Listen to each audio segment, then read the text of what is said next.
Okay, first things first. Before we can know anything about Liszt's Faust Symphony, we have to know something about Faust, whoever or whatever that is.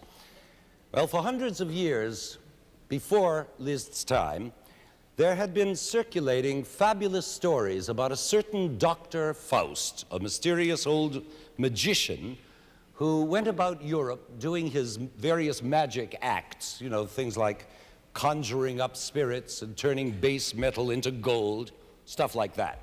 Now, in those years, when superstitions were running riot, simple folk were ready to believe anything, especially about men of great learning. They were always considered magi. And this mythical Dr. Faust was supposed to be as learned as you could get. So naturally, the legends about this miracle man captured the imagination of the people, who automatically assumed that Dr. Faust must have acquired his magical powers by being in league with the devil, or Satan, or Mephistopheles, or whatever you want to call him. In other words, that he must have made a bargain with the devil in which he sold his immortal soul in return for total knowledge and power, for an earthly life of guaranteed pleasures. It's a simple deal, trading the vague promise of paradise for the reality of fun right here on earth. It's a myth that's as old as time, and it still persists today. We all make magical bargains all the time.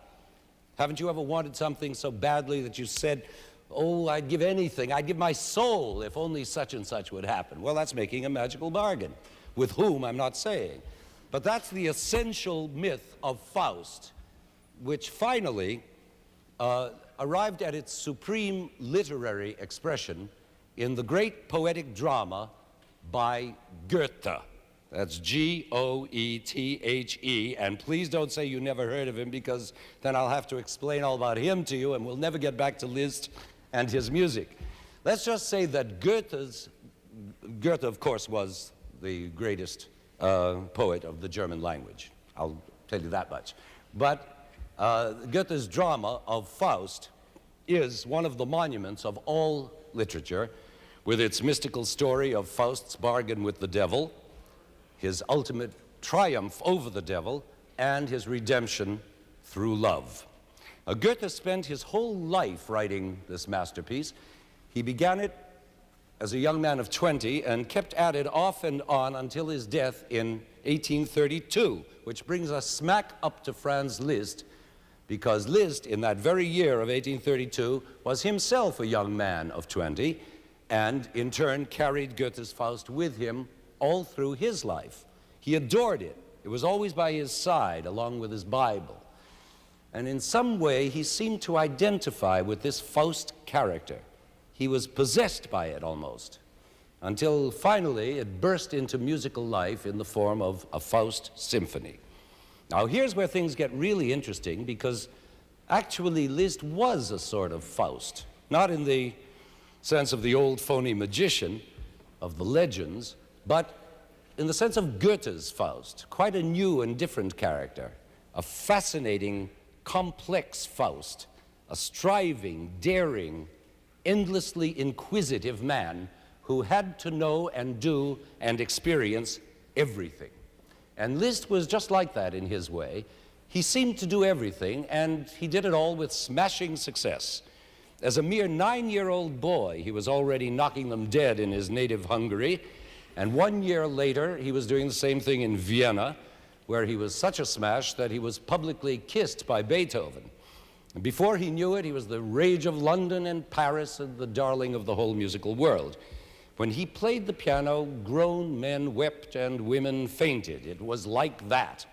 And people began to say, half seriously, that there was something diabolical there, something spooky, some bond he must have made with the devil. Otherwise, how to explain these magical Faustian powers of his?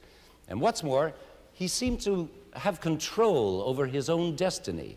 For instance, at the very peak of his fame, still a young man, he decided he had had it with the piano, and so he just stopped playing recitals and devoted himself to composing and conducting, and to his ever-continuing love life. Oh, there was lots of that, and very successful indeed.